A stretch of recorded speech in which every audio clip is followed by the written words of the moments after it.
Okay, magandang araw po. Kung natatandaan nyo yung last time, isi-send yung link. So, ganyan po. Pare, sinend po natin yan sa Messenger. Ganyan po yung itsura niyan.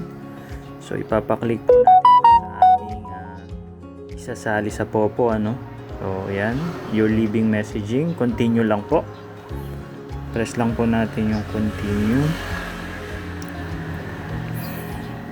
Hintayin lang po natin. Yan.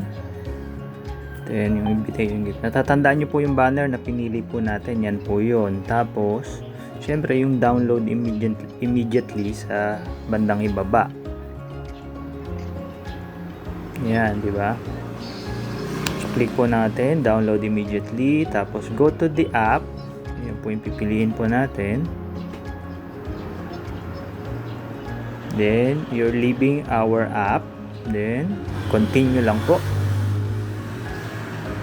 Pwede nyo rin pong basahin. Pero continue. Tapos, malabas po yan. Open with Galaxy Store, Google Play Store. Pwede pong isang beses lang or always. So, piliin po natin yung Google Play Store pero just once lang para next time lalabas pa rin po yung option. Okay? Play Store po tayo. Makita po natin yung Popo Live. Yan na po yung app. So, install lang po natin. Click install. Yan, pending. Makikita nyo po na ikot po yung progress bar. So, 1%, 6%. Yan, tumataas po yan. So, 12. So, forward po natin medyo matagal po. So, ngayon, nasa 93% na siya, 95%. Yan, 100%. Tapos automatic po yan mag-i-install. Yan, installing. Tayin lang po natin matapos yung pag-i-install ng application sa ating cellphone. Yan, and then lalabas po yan. Uninstall, yung tatanggalin, or open. So, open tayo. Open po natin. Click open. Yan, nandyan na po yung Popo.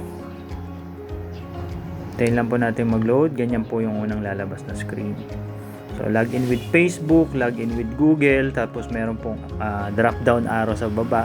Tapos meron din pong I have read the agreement. So, ititik lang po natin yan para magkaroon ng check sa loob. So, pag hindi yan wala po yung check, hindi po tayo makaka-continue. So, ayan, wala. Lalagyan po natin. Okay, tapos yung drop-down arrow, drop-down selection. Okay, sa cellphone number tayo maggagawa ng account. So, ganyan. Okay, then hello, makikita nyo na po yung cellphone number.